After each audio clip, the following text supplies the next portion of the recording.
Alright guys, we met with Lady Iceheart, we finished Snowcloak, now we gotta report to Alphino. Super rude. Tengi, did you know that Arena played Bob Dole in my birthday D&D? That took longer than I expected. What news, Miro?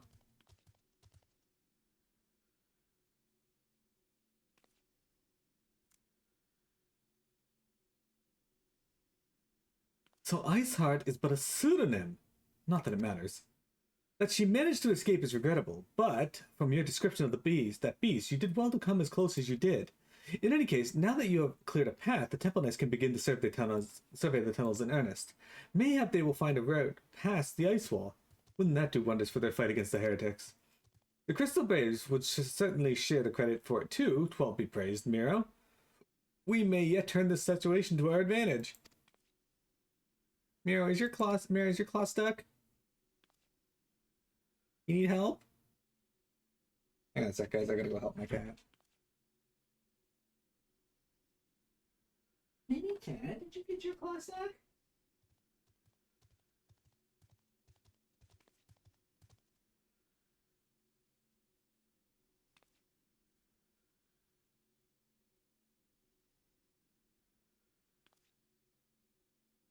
We'll play against a door. Nope, her claw wasn't stuck. She was just using it as a ploy to get me to come over and play with her. Clever little cat. Anyway, needless to say, our fellow scions have not been idle. Minfilia and Urianger have been busy perusing archives of House Fortomps, gathering what information they can on Shiva. Which reminds me, if you were intending to charge back to Camp Dragonhead to report on the day's events, don't. The antecedents should be here any minute. I can only assume that some people enjoy subjecting themselves to this cold. For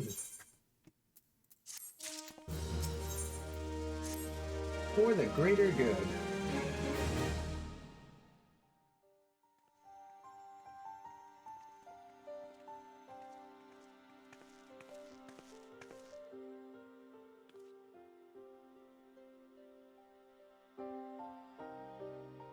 Oh, hang on. It's going ahead without my...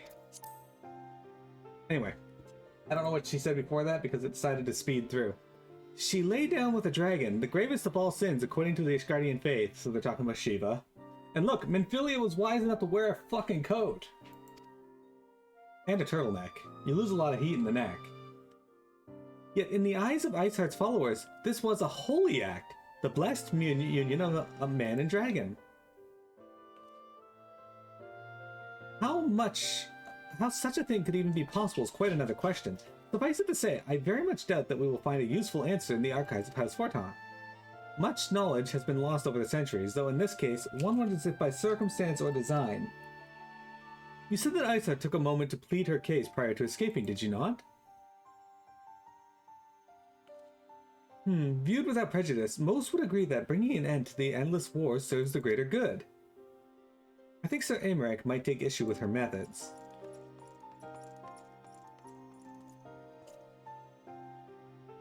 I do not care if a few stragglers manage to escape.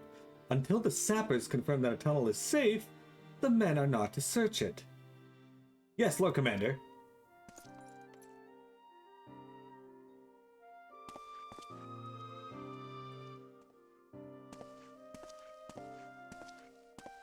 You pursue your foes with less zeal than I expected, Sir Aymeric. Lest you misunderstand, I do not deny that our enemy has given us good reason to be prudent. I merely meant, you being a man of faith, that I had expected a certain single-mindedness. After all, was it not by the will of Helene that your ancestors came to this land? Why they took up arms against the Dravanians? What would they have done in your position, I wonder? There are those who believe faith is a renunciation of free will, that unquestioning devotion is required of all who would live a life of service to the Fury. Such righteous fervor may well serve a knight on the front line, less so a leader of men. We are all at liberty to interpret the scriptures as we will. I choose to believe that the Fury would value the lives of her followers over the deaths of her enemies. But I would not presume to speak for the Knights of Eld. It was a different time, nay, a different era, and scriptures tell us only so much. Would that it told us more.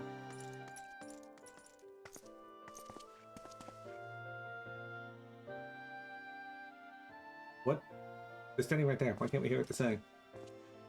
Okay, sure.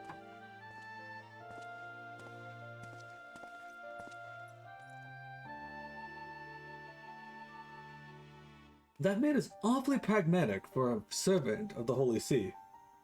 A welcome trait at the negotiating table, to be sure. Less so when one's enemies are making ready to harness the power of a god. Mayhap he does not truly believe that Iceheart's plan can succeed. Truth be told, I too remained somewhat skeptical. Shiva was real, a living, breathing woman. Of that there can be no doubt. In this respect, she differs from every other figure to have been summoned, each of whom was worshipped as a god. The sole exception being good King Garldemald XII, the myth made manifest in response to the fervent supplications of the Mongol Guard. Saint Shiva may differ, but what of the heretics? They are a tribe of outcasts at war with a mighty nation, who yearn for the resurrection of the one who embodies their beliefs. If that is not placing one's faith in a higher power, then what is? Crystals and conviction, Minfilia. They have them both in abundance.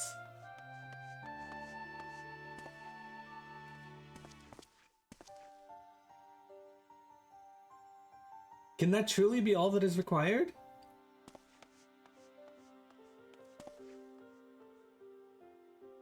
My survey team has concluded a preliminary analysis of the Aetheryte Iceheart used to escape.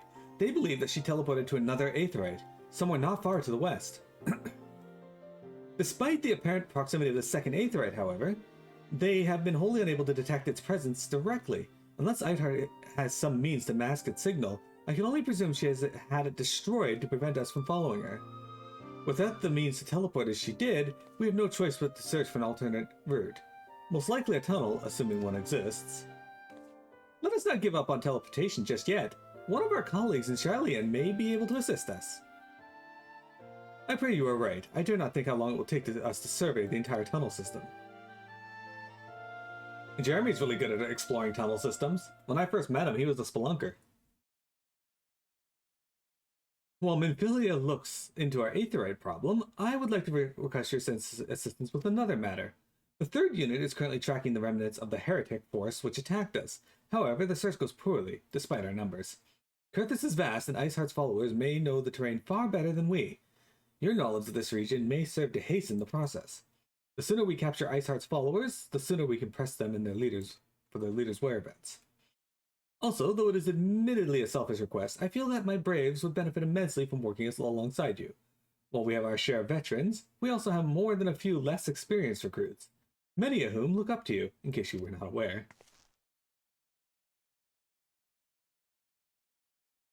Mira was not aware. Good, I knew you would understand. Yu Hase can apprise you of the details.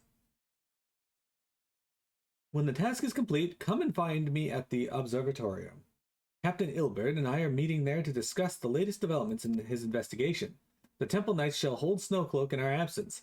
Let us leave them to their work. Ours is more pressing.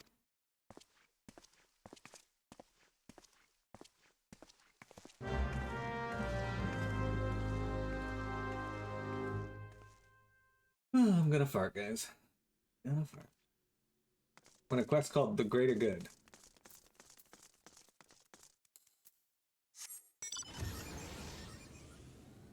Actually didn't need to mount up. Yuhas is right here. There you are, Miro! Commander Levier instructed me to wait for you. Your assistance is most welcome, believe me. Most of the Third hail from Ul'dah, for a man accustomed to the feelings of sand beneath his boots, the crunch of snow can be rather disconcerting. But to the matter at hand. Nary a moment ago I received word that the heretics we seek have been spotted making for Danifin Pass. My braves are already in pursuit, and I would be grateful if you would join them. I myself shall be taking part in the hunt. Never let it be said that I do not earn my coin. Engage said that Yu Hase does not earn his coin.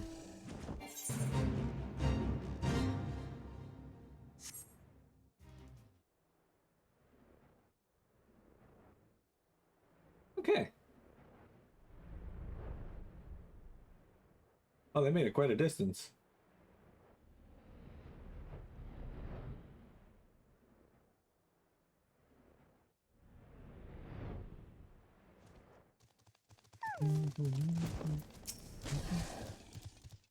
Oh, balls, my ankle is on fire. Caught my boot on a rock or something and twisted it as I fell. The other one I had through Danifin Pass. Hurry, they might catch up. If you aren't sure where to go, look for tracks. The snow is fresh, so they shouldn't be hard to find. That guy said balls.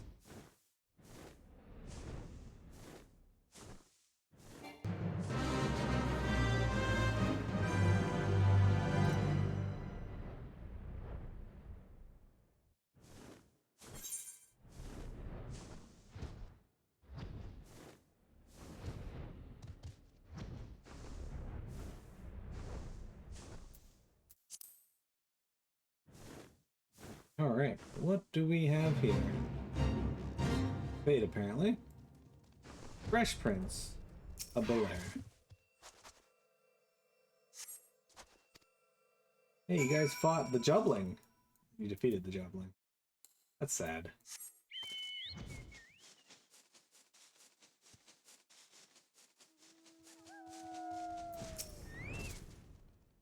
Scion, what are you doing here? The heretics? I'm not sure. It was a great scaled beast, and I'll say, I think he went east on his own. The heretics split up, so we did too.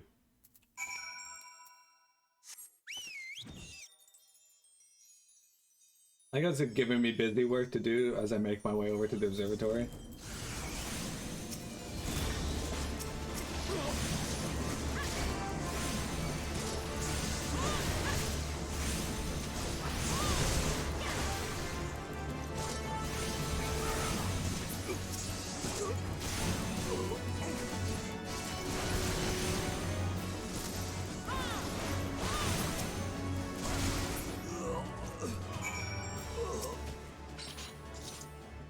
How embarrassing. I was so intent on following the heretics' tracks that I almost failed to notice they had doubled back. Almost, mind you. One tried to sneak up behind me and got a knife in the gut for his troubles.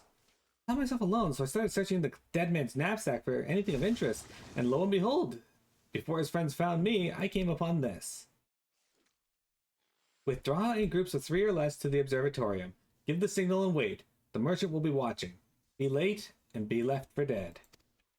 Speaks for itself, does it not? They cannot possibly mean to rendezvous inside the place, so we should restrict our search to the surrounding areas. Let me rephrase that. You should restrict your search to the wilderness around the observatorium. I will need more than a moment's rest to recover from these wounds. Well, at least he didn't fucking cut around any bushes there. He just let me know basically it was my job to do his job. Sack of shit that he is.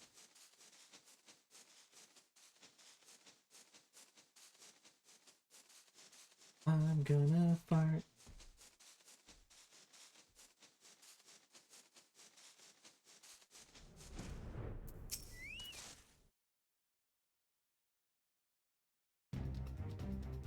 I am through with listening to your excuses. We leave now. Ha! The woods are crawling with those blue coats, and the knights are searching every wagon that passes through the gates. Well, stay with her, then, if you think you will fare any better. Now, there's no need for that.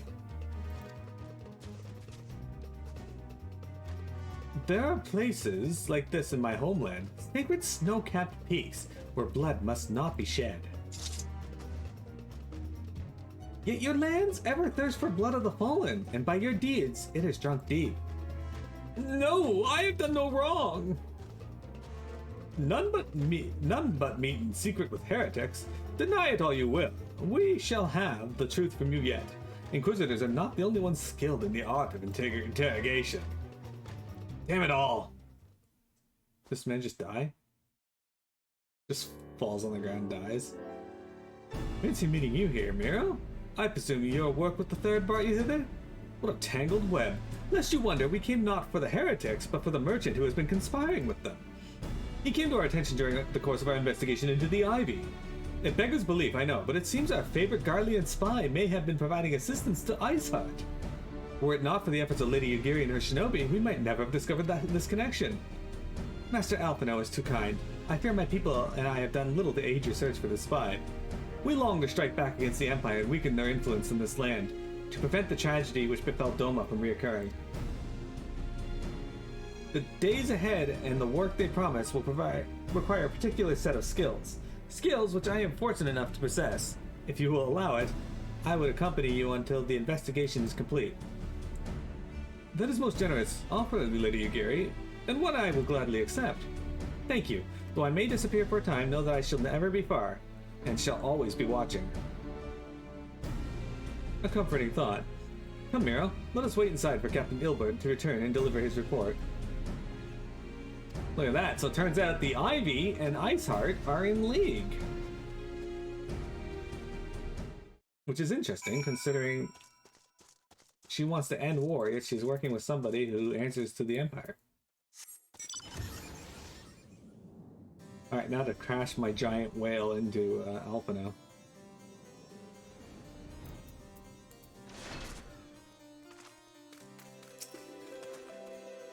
Captain Ilbert seemed confident that the merchant's resolve would swiftly crumble when pressed.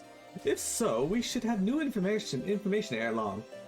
As to whether it will bring us any closer to learning the Ivy's identity, I would rather not say. Given our adversary's cunning, I shall consider us fortunate we are spared another wild dodo chase. The gods know we have more information to occupy our time as it is. Alright, they're finally giving me the chess piece. Tendrils of Intrigue. I knew the Ivory was Wintrigue. I knew it!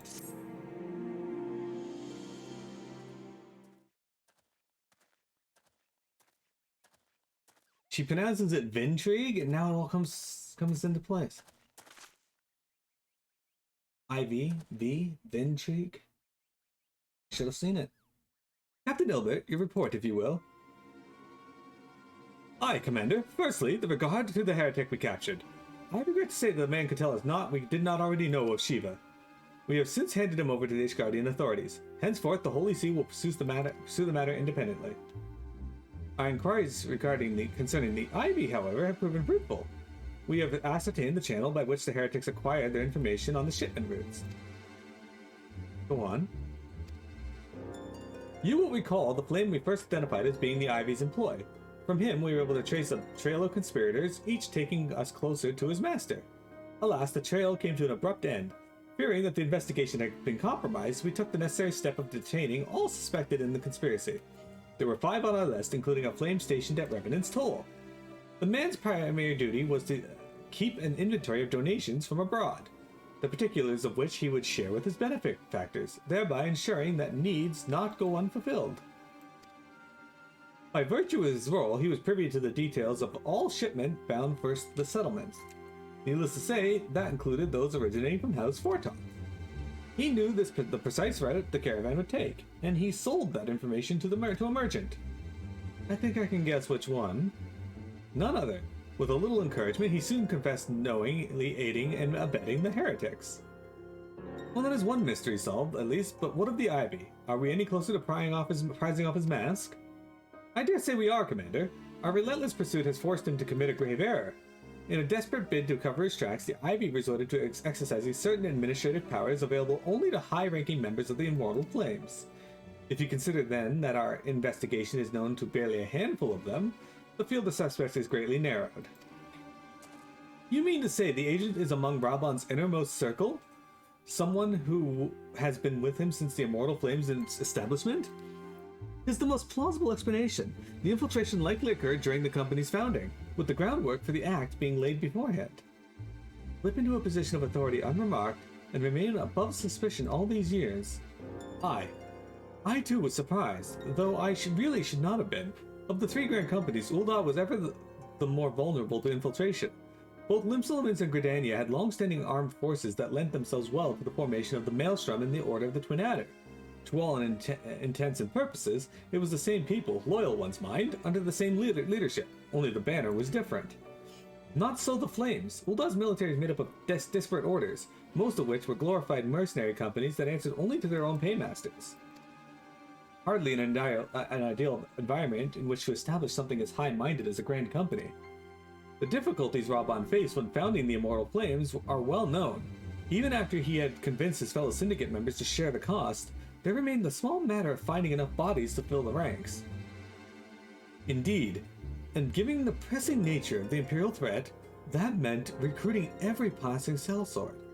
Amidst the chaos of its founding, it would have been child's play to infiltrate the company. A good deal easier than now, aye. The immortal flames have ever been caught between conflicting interests, the public and the private. Though the Monitor has ultimately agreed to support the organization's founding, 'twas not out of charity that they did so, but simple self-preservation. Had Nail Van Darnus's ambition been any less apocalyptic, you may be sure that they would never have risked supplying Raban with an army. 'Tis but a wonder they did not attempt to extinguish the flames the moment the danger had passed. Nail Van Darnus is the member of the Empire that dropped the moon on Cardinal. Returning to the present. Even as we speak, our Doman allies are shadowing several high-ranking flames, any of whom could be the Ivy. Desiring a deal to deal a blow against the Empire, the refugees were eager to lend their aid. I expect to hear from them ere long. Right, very good. Pray continue your investigation with the first. Meanwhile, have the second attend to the unrest. The third can join the fourth in inspecting crystal shipments. If they notice anything unusual, I want to know about it. If Shiva is summoned in like manner to the other primals, the heretics will be looking for further supplies. Understood, Commander. I shall send word to Sir Emir informing of our success in identifying the heretics' abettors. Hopefully, the information will be of some use to the Asgardians. It is time, Commander. Yes, I am aware. An emergency council of the Alliance leadership has been called. There have been developments in Garldemald, it would seem. As Commander of the Crystal Braves, my presence has been requested. I would have you accompany me, Miro. As the realm's stoutest champion, 'tis only meet that you be present for the discussion. Oh, and the antecedent has already given her consent, lest you worry. Oh good, I get to go meet with leaders again.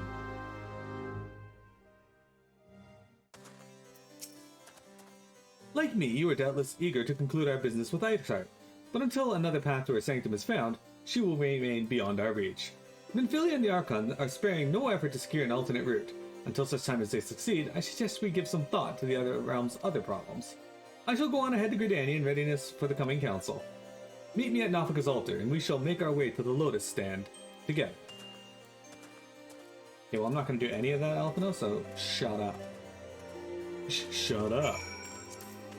Okay, let's go to the mall today.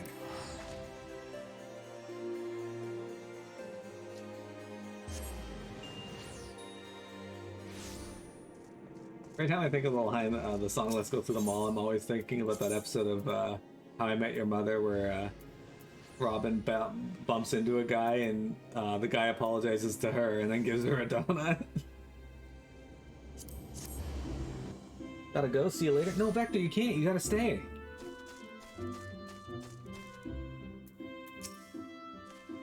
My thanks for coming, Miro. When you are ready, speak with the conjurer yonder. She will show us to the Lotus Stand. Why did you have to tell me that? I know that. You don't know how many times I've gone to the Lotus Stand, dude. The Alliance leaders await you at the Lotus Stands. Will you be joining them now? Jeez Louise, game. Jeez Louise. Does nobody sit in these chairs? Why are they there? Change has come to the Garlean Empire, and we must discuss the implications.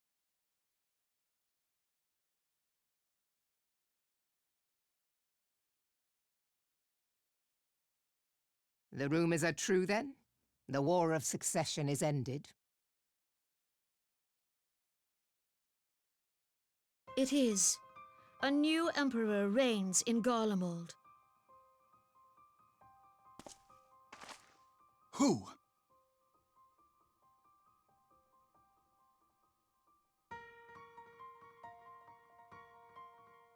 The birth and all too rapid expansion of the Garlean Empire is commonly attributed to the strategic brilliance of Solus Zosgalvis, yet he did not rule alone. Several members of the royal household also distinguished themselves during his reign. Nevertheless, it was the eldest son who stood to inherit the throne, until his most untimely passing. I thought us fortunate when I learned that the Emperor had died without naming a successor.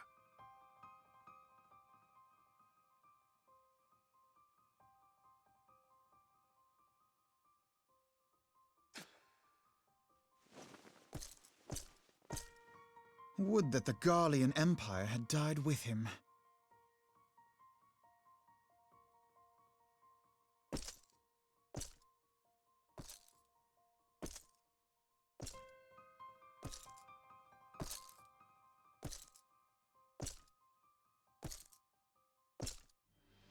'Twas the grandson and his uncle who had the strongest claims, was it not?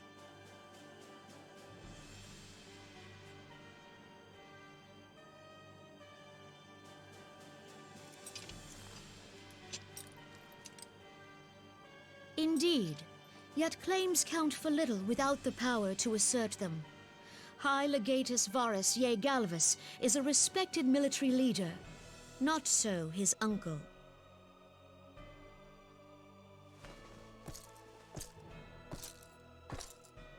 So young Varus has torn the crown from his uncle's grasp and taken his place at the head of the Empire.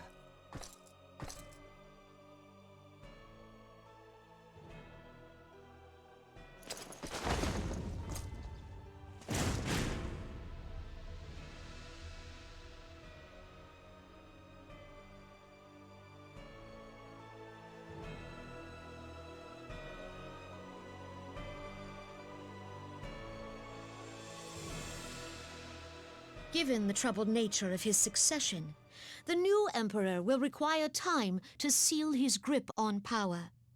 Yet have no doubt but that he shall, for there are none left with strength enough to oppose him.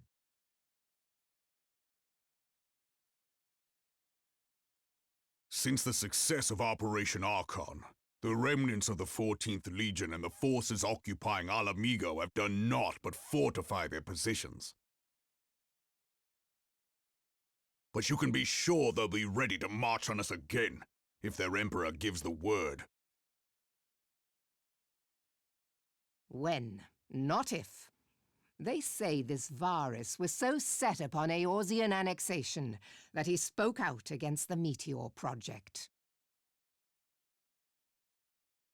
Plainly, the new emperor's intentions are of great concern to us all.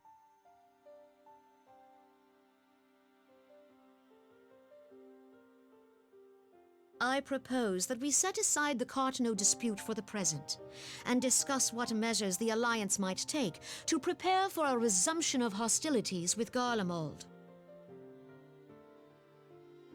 Moreover, I move that we re-examine the question of how our former allies in Ishgard might be persuaded to retake their place at our side.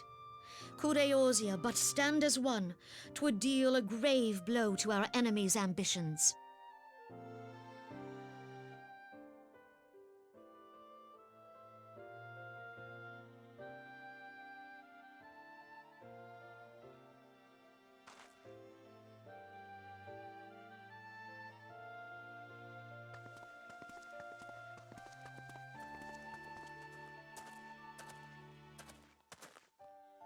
Well, I suppose we should be grateful that they have finally acknowledged the inevitability of Imperial attack. Who knows? They may even do something about it. If only the leaders of Ishgard would follow their example and stop hiding behind their gates, praying for the coming storm to pass them by. But that is a discussion for another time. At present, I am more concerned by the fact that the Alliance's mooted preparations will be made known to the Garleans many moons before their coming. So long as the Ivy eludes our grasp, no secret is safe.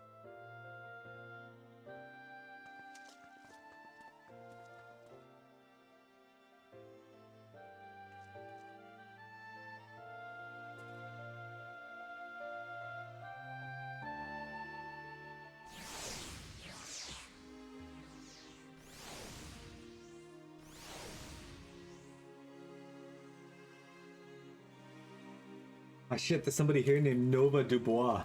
Nova the Wood. It will not have escaped you, your notice that the nations of Eorzea are no nearer to being of one purpose, despite their protestations to the contrary. Plainly, the threat of a resurgent Garldemald is not enough to stir them. And the reason for this? Deep-rooted mistrust among the citizenry. The nation's leaders can come to all the understandings they like, but their unity means little to less to the common folk. Take the Laminsons, for instance. Though Admiral Mervib outlawed piracy over a decade ago, foreigners still picture the nation as having a haven for grog-swillings, wooden-legged cutthroats. In the wise, Gridanians are mocked as hermits who talk to trees, and the Udons scorned as swindlers who worship coin. Not that such sentiments are entirely without grounds, of course. Take that pillar of Udon society, Telegia Adeleji, for example. But that is beside the point. The fact that the people are wary of outsiders, whether they have cause to be or not. On that basis, one could argue that the conflict at Cartno is a necessary evil. Each nation has its own warmongering faction that advocates the acquisition of Omega. In order to placate them, we present them something resembling warfare, and thereby curb their appetite for full-scale conflict. But enough idle musing. Let us speak of a more pressing matter, the Ivy. Since we spoke at the Observatorium, Captain Ilbert has further shortened his list of suspects, and, by happy coincidence, the one he seems most likely candidate is lately come to Gridania. The hunt nears its end, Miro. All that remains is for you to corner our query. Seek out Ilbert near the Adder's Nest. He will give you the particulars. Should there be any developments in Carthus, you may be sure that I will send word without delay. In the meantime, I wish you success in apprehending the Ivy.